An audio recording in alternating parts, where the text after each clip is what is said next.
오늘 본문은 마태복음 5장 9절입니다. 화평케 하는 자, 화평케 하는 자가 복이 있다. 근데 화평에 관한 잘못된 인식이 있습니다. 하나는 무엇이냐면 적의 횡포에 수동적이 되거나 동조함으로 평화를 지키려고 하는 그런 태도입니다.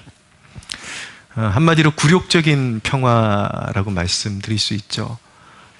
우리 인류 역사에 소위 평화조약이라는 이름으로 그런 조약들이 맺어지곤 했는데, 이런 비굴한 조약들이 좋은 열매로 나타난 적이 없습니다.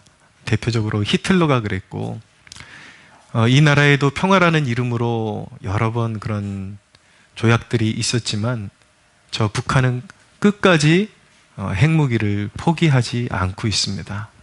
속는 것이죠. 인간의 그 중심에 그 본성 안에 죄라는 것이 도사리고 있기 때문에 이 죄의 문제가 해결되지 않으면 인간이 외치는 평화라는 것이 공허한 외침이 될 수밖에 없습니다. 또 하나 잘못된 평화의 개념은 불의에 눈 감는 것을 평화라고 생각하는 것입니다. 그냥 못 본 척하는 거죠. 그러나 진정한 신앙이 있는 곳에는 항상 핍박이 있기 마련입니다. 왜입니까? 복음의 진리라는 것은 죄와 타협하지 않기 때문이에요. 하나님은 인간의 가시적인 그런 가식적인 평화에도 기뻐하시지 않습니다. 일전에 말씀드린 것처럼 아합이라는 왕이 있었죠.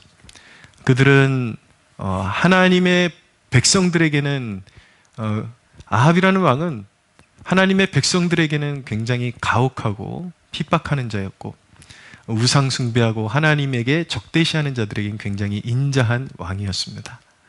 그런데 하나님께서 그런 식의 어떤 평화, 이런 것들을 하나님께서는 기뻐하시지 않습니다. 하나님은 그런 인간의 그런 다른 의도를 가진 하나님의 뜻에 반하는 평화에 대해서 하나님께서는 기뻐하시지 않습니다. 화평을 이해할 때 중요한 것, 평화를 이해할 때 중요한 것은 평화는 하나님께로부터 온다라는 것입니다. 예수님은 평화의 왕이십니다. 그러나 예수님은 불의와 타협하지 않으셨어요. 죄와 타협하지 않으셨어요. 그러나 예수님은 총과 칼로 자신의 나라를 세우지 아니하시고, 예수님께서는 자신의 몸을 십자가에 바치셔서 희생제물이 되어주셔서 그 섬김과 사랑으로 자신의 나라를 세우셨습니다. 그런데 우리가 한 가지 이런 말씀 기억할 때 이것을 섣불리 국가 개념에 대입하면 안 됩니다. 적용점이 좀 달라요. 적이 나를, 이 국가를 침범하려고 하고 총칼로 무력으로 삼키려고 하는데 그냥 대책 없이 국방에 신경 쓰지도 않고 그냥 평화를 이루겠다. 이것은 불의한 적들에게 온 국가를 그냥 거저 내어주는 것과 마찬가지인 것이죠. 이 말씀은 우리가 어떤 이 사회라는 그런 이 바운더리 안에서 우리가 삶을 살아갈 때에 그 안에서 하나님의 나라를 이루고 우리 개인적으로 하나님의 나라를 세워가는 그런 법칙을 담고 있는 말씀입니다. 누가 화평한 사람이 될 수 있는가? 사실은 진정한 화평한 사람은, 하나님을 모르는 사람은 화평한 사람이 될 수가 없습니다. 궁극적으로 성격이 타고날 때부터 좋은 사람들이 있어요. 그러나 그들이 사람들에 대해서 유하게 대하는 것이 진정한 평화를 가져다 줄 수 없습니다. 그 안에 진정한 평안이 없기 때문이에요. 하나님의 사랑이 없기 때문인 것이죠. 누가 평안을 줄 수 있는 사람인가? 세상에 죄를 알고 죄의 속성을 알고 자신이 하나님께 용서받았음을 알고 있고, 그리고 온유한 마음과 긍휼이 있는 사람만이 화평을 이룰 수가 있습니다. 하나님을 만난 사람, 하나님의 사랑을 경험하고 그 사랑을 의지하는 사람만이 진정한 화평을 이룰 수가 있습니다. 그래서 우리가 교회 나와서 신앙생활하는 첫 번째 목적이 무엇이어야 되냐면은 살아계신 하나님을 만나는 것이 되어야 합니다. 나 같은 죄인을 구원하신 그 사랑, 나를 구원하시기 위해서 십자가를 지신 그 사랑을 깨닫고 주님을 인격적으로 만나고 주님을 우리의 마음속에 모시어드릴 때에 비로소 우리의 마음에 평강이 임하고 우리는 그 평강을 흘려보내는 사람으로 쓰임받을 수 있게 되는 것입니다. 여러분, 이 예배 가운데 성령님이 여러분들의 마음을 주장해 주시기를 원하고 여러분들을 사랑하시는, 조건 없이 여러분들을 사랑하시는 주님의 사랑을 보게 되는 축복이 있게 되기를 바랍니다. 인간사에서 끊임없이 일어난 일이 상처 주고 상처받고 그리고 분열되고 이런 일들입니다. 제가 살아온 그런 삶의 족적을 가만히 살펴봐도 이런 일들이 계속해서 끊이지 않고 일어났다는 것을 보게 되는데, 결국 원인이 무엇인가를 가만히 신앙적으로 묵상해 보면 결국 나의 정체성의 부족에서, 이해 부족에서 그런 일이 발생했다는 것을 알게 됩니다. 내가 화평하는 사람으로 서 있다는 것을 망각하고 살았기 때문에 나의 정체성을 따라서 성령을 따르지 않고 대부분의 경우에 인간의 뜻을 따라서, 내 뜻을 따라서 살았기 때문에 결국은 계속 상처 주고 상처받고 때로는 잘해보려고 했는데도 불구하고 그것이 불화로 끝나는 그런 일들이 생겼구나라는 것을 알게 됩니다.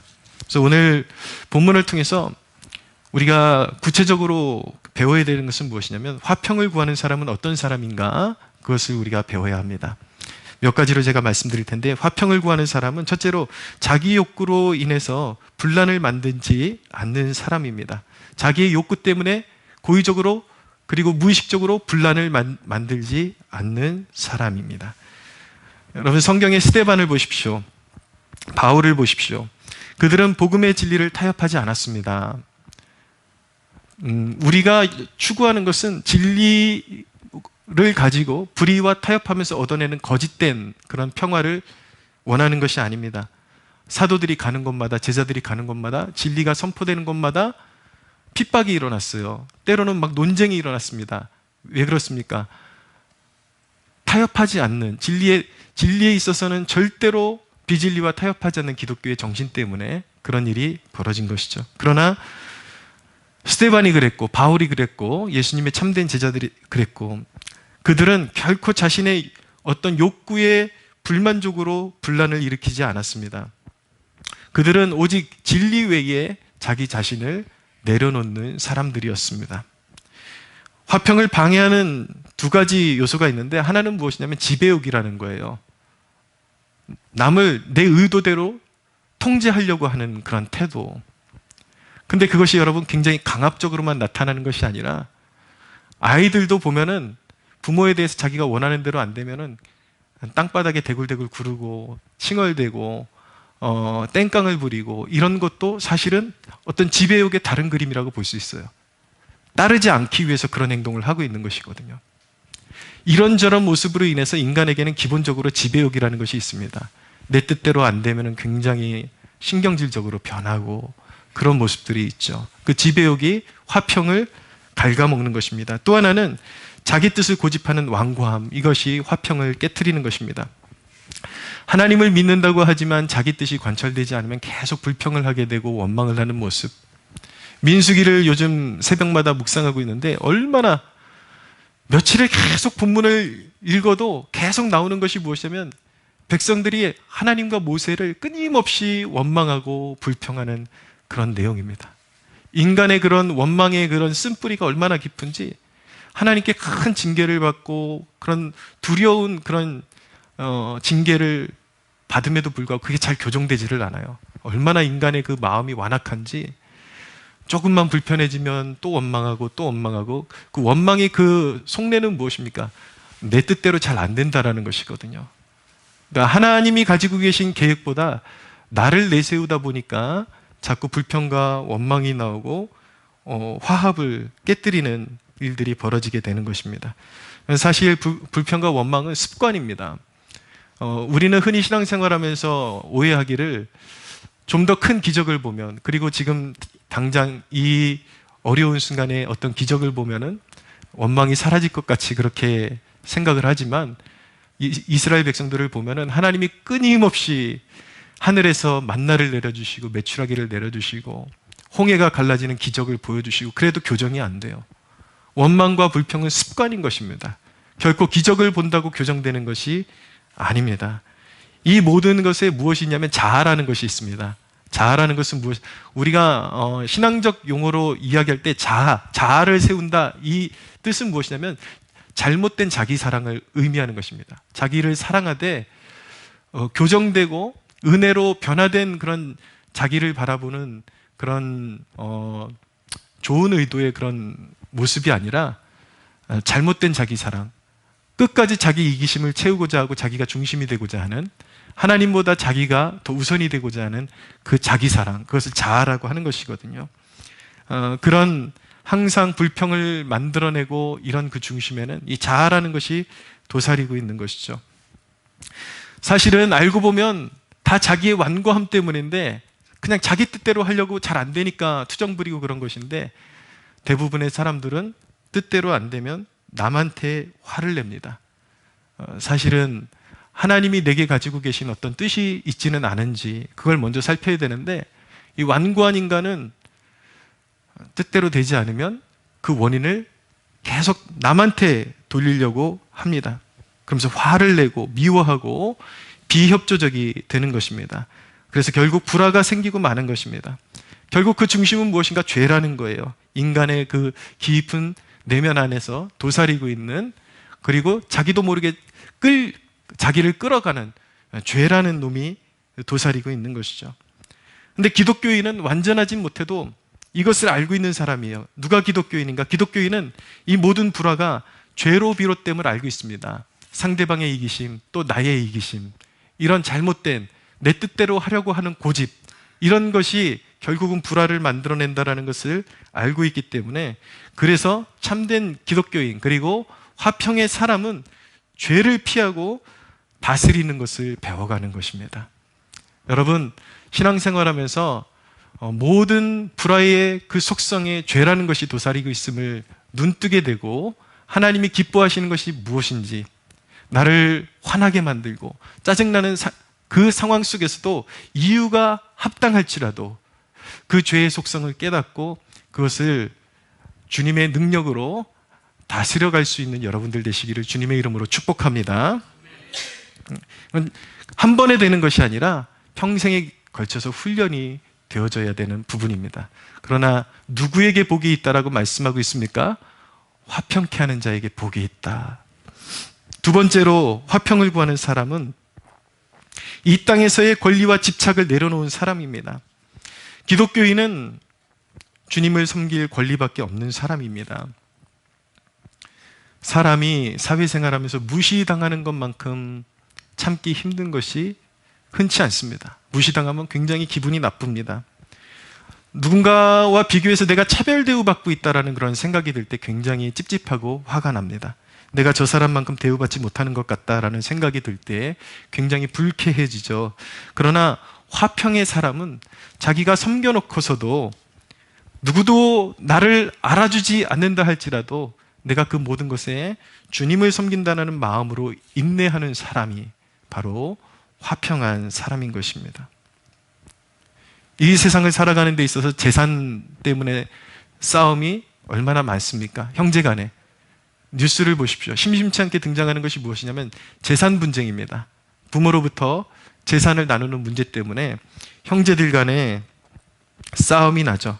그것이 법적인 분쟁으로 치닫기도 하고, 또 심한 경우에는 자기 형제를 죽이기도 합니다. 실제로 그런 일들이 일어납니다. 그러나 화평케 하는 자는 누구인가? 그는 하나님을 만난 사람이고 하나님 한 분으로 만족하는 사람인 것입니다. 할렐루야.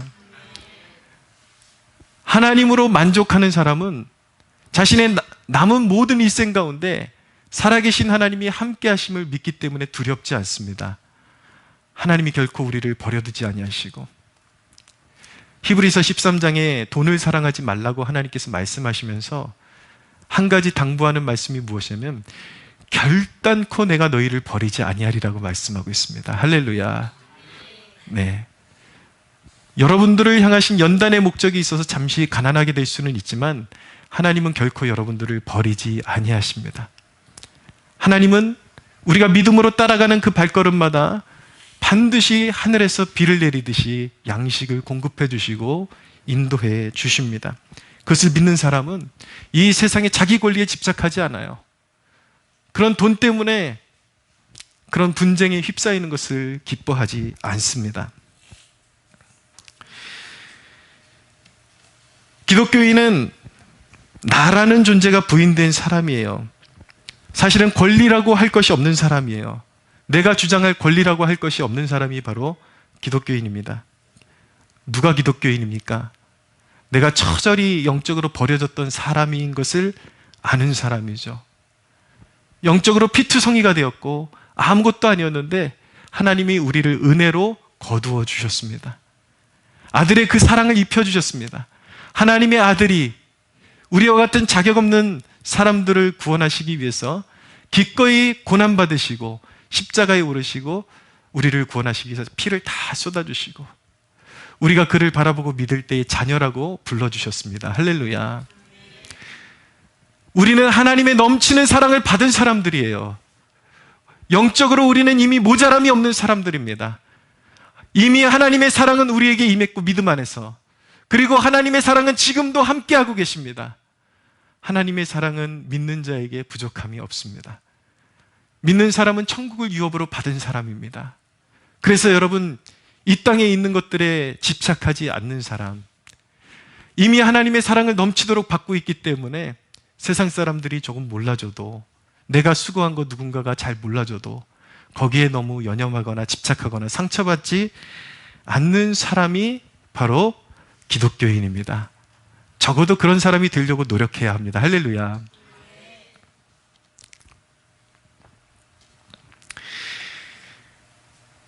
여러분, 기독교인은 이미 다 가진 사람이기 때문에 욕심과 집착에 의한 분쟁에 휩싸이기를 원치 않는 사람이에요. 세 번째로, 화평을 구하는 사람은 할 수 있는 모든 관계 속에서 화평을 도모하는 사람입니다.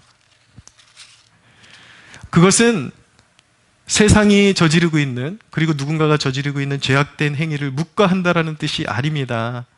이유 없는 트러블을 만들지 않는다라는 뜻을 가지고 있는 것입니다. 그렇기 때문에 여러분, 우리는 하나님의 자녀들로서 최대한 관용하고 최대한 용서할 수 있어야 합니다. 무엇보다도 긍휼을 가져야 합니다. 우리에게 때때로 원치 않는 가혹한 판단을 하는 사람들에 대해서 우리는 어떻게 생각해야 되는가? 우리에 대해서 굉장히 모질게 말하는 사람들에 대해서 어떻게 우리는 생각해야 되는가?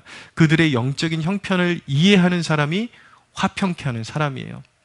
하나님을 모르는 사람들은 어떤 사람들입니까? 여러분, 아직도 죄의 지배하에 있는 사람들이에요. 예수님께서 십자가에 달릴 때 뭐라고 말씀하셨습니까? 아버지, 저들을 사하여 주옵소서. 저들이 하는 일을 알지 못함이니이다. 하나님 없는 사람들이, 하나님을 모르는 사람들이 왜 그렇게 모질게 말할까요? 왜 그럴까요? 눈이 감겨있기 때문인 것입니다. 그들은 자기가 죄 아래에 있다는 것을 알지 못해요. 죄의 지배하에 농락당하고 있다는 것을 알지 못합니다. 그들은 마귀의 지배하에 있다는 것을 알지 못하고, 그들은 자기도 모르는 말을 쏟아내고 있는 것입니다. 악한 말을 쏟아내고 있으면서도 자기가 얼마나 악한 말을 쏟아내고 있는지 알지 못하고 있는 것입니다. 그렇기 때문에 진정한 그리스도인들은 세상 사람들의 그 딱한 형편을 이해하면서 그들이 여전히 하나님을 모르고 영적인 어둠 가운데 갇혀있기 때문에 저런 말을 하는구나, 그 영혼을 불쌍히 여기는 마음으로 바라볼 수 있는 사람, 그 사람이 바로 화평케 하는 사람인 것입니다. 여러분들의 눈이 열리게 되기를 축복합니다. 평화를 깨고 전쟁터로 만드는 그 주범이 누구인가? 바로 우리의 혀입니다. 말로 얼마나 평화를 깨고 얼마나 많은 상처를 주고받는지 몰라요. 우리 대부분이 말을 할 때에, 대부분의 사람들이 그렇습니다. 영혼에 대한 애착의 말을 많이 하기보다 잔소리를 참 많이 합니다. 무관심도 문제이지만 필요 없는 자존심도 문제입니다. 대부분은 예수님을 믿고 나서도 이 부분을 잘 이해하지 못해서 영적인 조언과 그리고 잔소리를 자꾸 헷갈려 하는 경우들이 있습니다. 특별히 관습에 젖은 삶을 살아왔던 사람들은 대화를 나누는 대상과 그리고 그 자리를 가리지 않고 잔소리를 그렇게 해대는 경향들이 있습니다. 예전에 제가 좀 이렇게 저보다 연배가 어린 친구들을 밥을 사주고 싶어가지고 식당을 데려갔는데, 식당에 데려가가지고 하는 말들이, 음식이 나오면 그냥 맛있게 먹고 그러면 좋은데, 이런 음식만 먹으니까 건강이 안 좋아지는 거다, 온갖 거기서 잔소리를 하고 있는 거예요. 여러분 생각을 해보세요. 그게 복음일까요?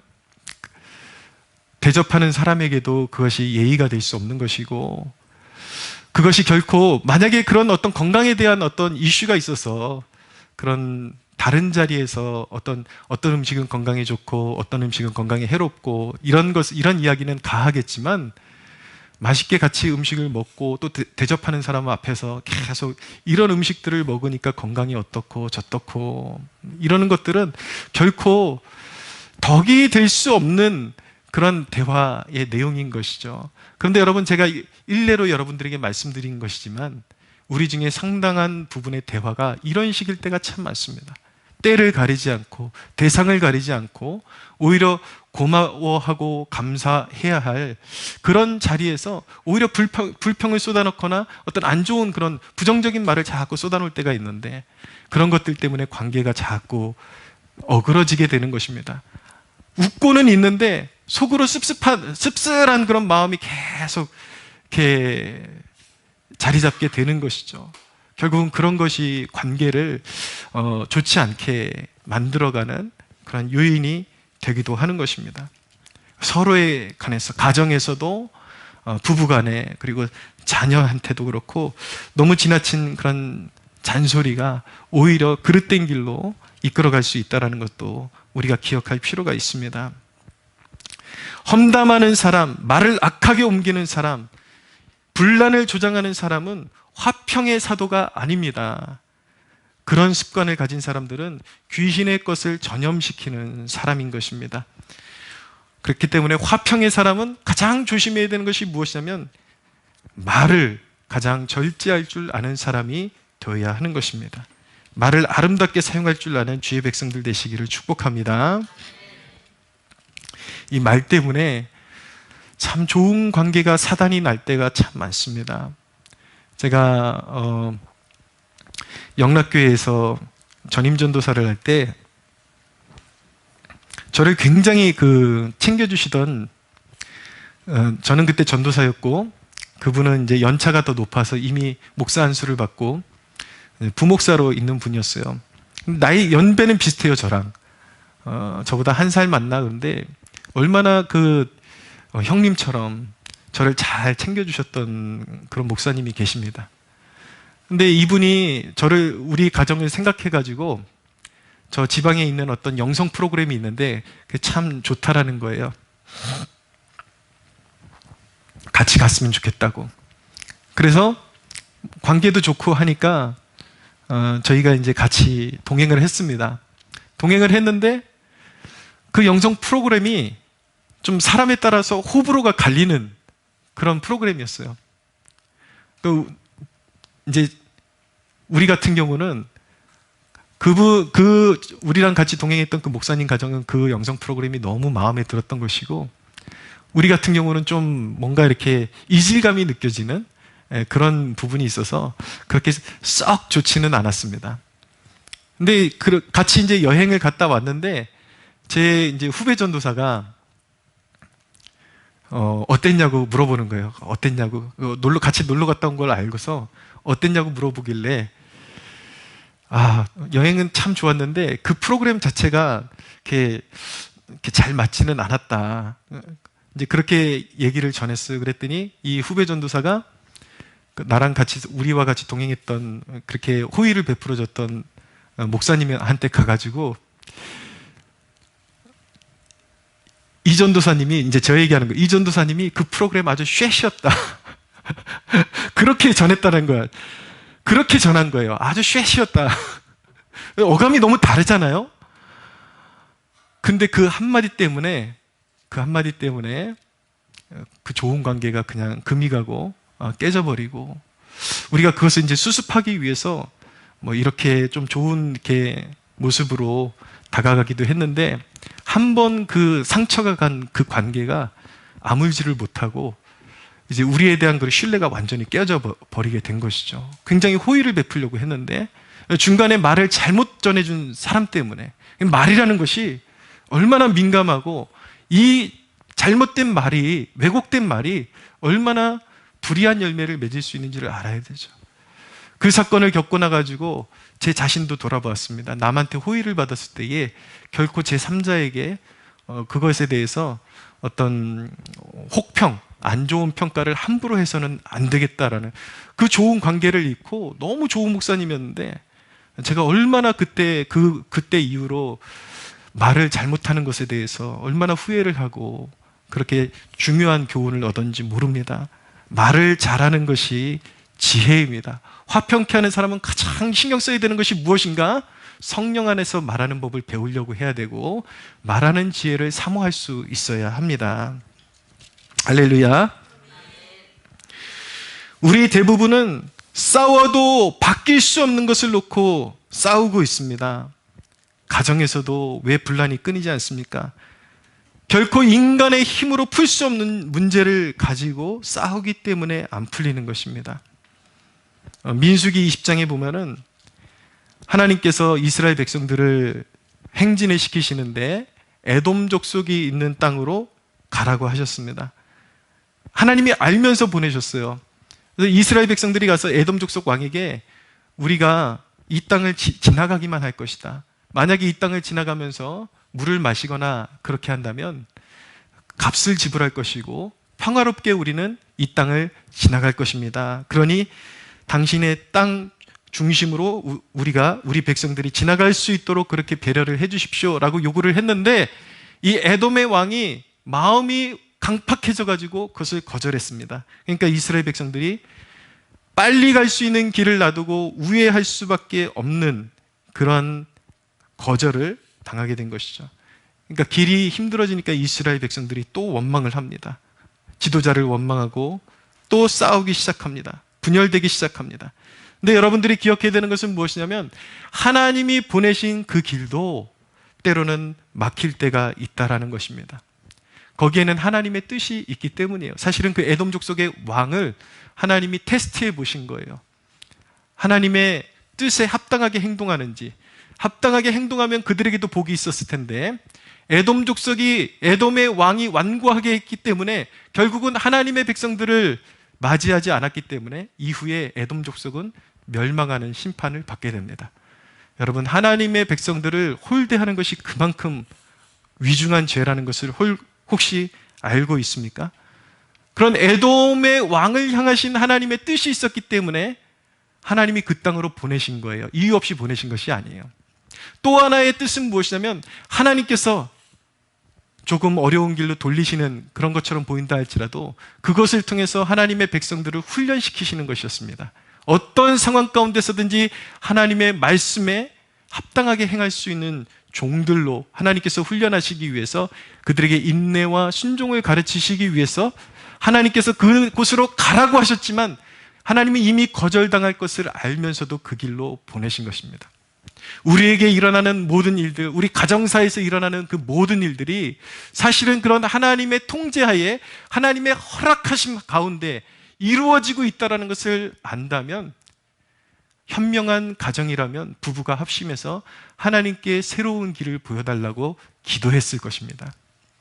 그런데 많은 사람들이 그 이면에 있는 하나님의 뜻을 알지 못하기 때문에 우선 싸우고 보는 거예요. 우선 다투고 보는 거예요. 그러니까 일이 해결이 되는 것이 아니라 문제가 더 커지게 되고 불행한 감정만 계속 남게 되는 것입니다. 많은 사람들이 너무나도 불의한 혀를 가지고 자기 인생을 갉아먹습니다. 하나도 도움이 안 되는 그런 짓을 하면서 살아갑니다.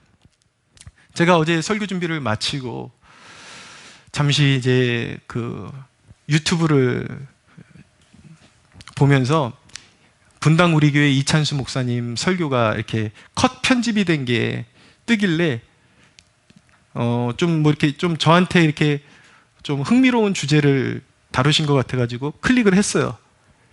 클릭을 했는데 저는 굉장히 은혜롭게 들었습니다.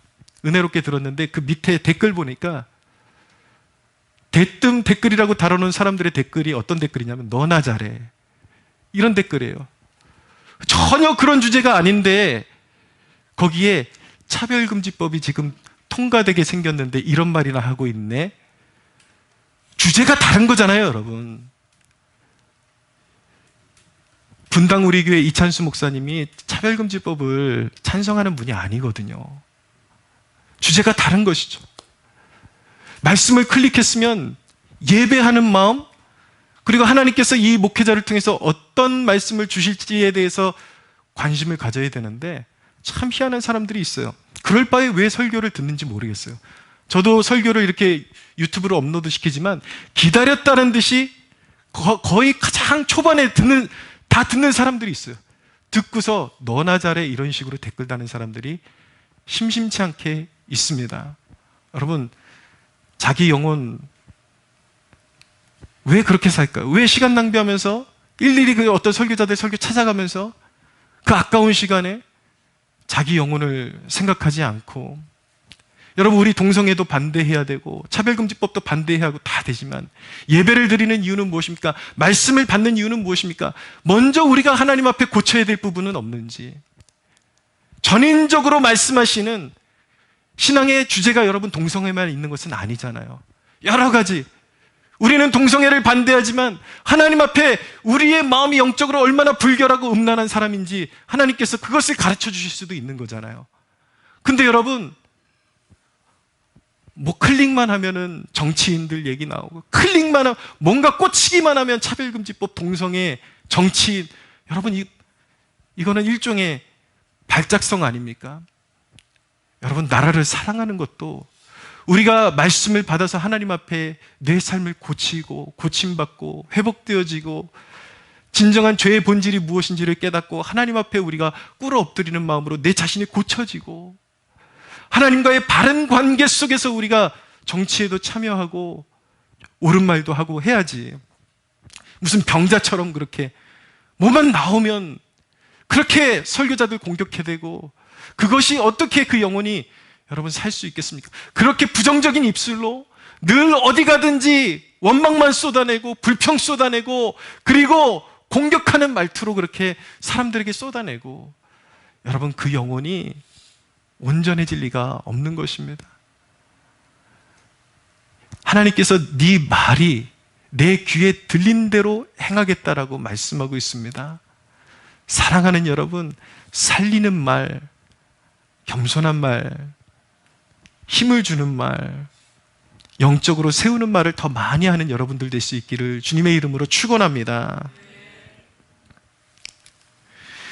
한 가지 더 짚어야 되는데, 화평케 하는 자는 상대방의 허물을 드러내지 않을 뿐만 아니라 나에게 감정적으로 좋지 않은 대상에게도 선을 베푸는 사람입니다. 이 부분이 굉장히 중요합니다. 주님이 우리에게 그렇게 하셨기 때문입니다. 우리가 죄인 되었을 때에 자신을 낮추시고 우리 곁으로 오셔서 자신을 주셨습니다. 여러분, 화평케 하는 자는 하나님의 아들이라 일컬음을 받을 것이라고 말씀하십니다. 화평케 하는 자는 그 영적인 성품 자체가 주님을 닮았기 때문에 분명히 하나님의 아들인 것입니다. 여러분들의 욕구에 충실하기 때문에 하나님의 영광이 가려지고 있습니다. 여러분들 용서받은 백성들입니까? 예수님이 여러분들을 어떻게 용서하셨고 하나님과 원수된 우리를 어떻게 화평케 하셨습니까? 자기 피로써 화평케 하셨습니다. 믿으십니까? 로이드 존스 목사님이 흥미로운 단어를 사용하는 것을 봤는데, 그것이 무엇이냐면 우리 그리스도인들의 사명은 예수님께서 화평케 하신 그 일을 재생산해내는 백성들이다. 재생산하는 백성들이다. 하나님과 원수된 죄인들을 십자가에 달리셔서 화목해 하신 그 사명을 우리가 이 땅을 살아가면서 우리 주위에 하나님을 모르는 백성들에게 그 화평케 하는 직분을 감당하는 것이 우리가 살아가는 이유다라는 것입니다. 사랑하는 여러분, 말씀을 맺겠습니다. 나를 주장하기보다 다른 이들의 영혼의 유익을 구하는 백성들이 되시기를 축복합니다. 이 세상의 권리보다 하나님 나라에서 받을 칭찬과 상급을 더 귀히 여기고 그 상급을 기대하는 백성들이 되시기를 바랍니다. 할렐루야. 나를 내려놓고 내 자아를 내려놓고 내가 이 땅에서 추구할 수 있는 권리를 주님 발 앞에 내려놓으면 우리는 화평케 하는 백성으로 살아갈 수가 있습니다. 여러분, 진정으로 화평케 하는 백성이 되기를 원하신다면 오늘 이 말씀을 거꾸로 이해하고 가면 안 됩니다. 사람들에게 중재를 잘하는 사람이 하나님의 백성이구나, 화평케 하는 사람이구나, 그것이 아니라 나의 뜻대로 사람들을 조율하는 그것이 화평케 하는 것이 아니라 죄 가운데 있던 죄로 얼룩진 내 마음 가운데 하나님과 관계가 틀어져 있는 나의 삶 가운데 예수님을 모시는 사람이 먼저 되어야 하는 것입니다. 예수님의 화평이 여러분들의 마음 가운데 먼저 자리 잡아야 하는 것입니다. 사랑하는 여러분, 진실한 그리스도인으로 살아가는 축복이 있게 되기를 바랍니다. 여러분, 우리가 믿는다고 하면서 아직까지도 우리의 삶 가운데 그 불화의 중심에 내가 있지는 않습니까? 아직도 나 때문에, 내가 내려놓지 못한 자아 때문에, 내가 굽히지 않는 완고함 때문에 화평이 이루어지지 않는 그러한 일들이 있지 않습니까? 우리가 먼저 그 부분을 회개해야겠습니다. 주님, 무질서하고 분노로 가득 차 있는 내 마음, 평화의 왕이 되시는 예수님 다스려 주시옵소서. 성령으로 충만하게 하여 주시옵소서. 주님 발 앞에 나의 이기심을 내려놓고 나의 분노와 혈기와 완악함을 내려놓습니다. 주님, 나를 고쳐주십시오. 이제까지 하나님의 아들, 딸이라고 하면서도 나로 인해서 평화보다 분란이 더 많을 때가 많았던 것 같습니다. 하나님, 불쌍히 여겨주십시오. 나를 평화의 도구로 사용하여 주시옵소서. 하나님과 멀어진 영혼들을 하나님께로 이끌어가는 화평의 사도로 사용하여 주시옵소서. 우리 함께 주여 부르짖고 기도하겠습니다. 주여, 하나님, 주님, 살아오면서 일으켰던 그 모든 불화들을 하나님 용서하여 하나님, 주여, 알지 못한 우리의 허물과지를 회개합니다. 하나님, 용서하여 주시옵소서. 주여, 하나님, 우리는 여전히 불의를 탐하고 하나님 믿는다고 하지만 여전히 자아를 내세우고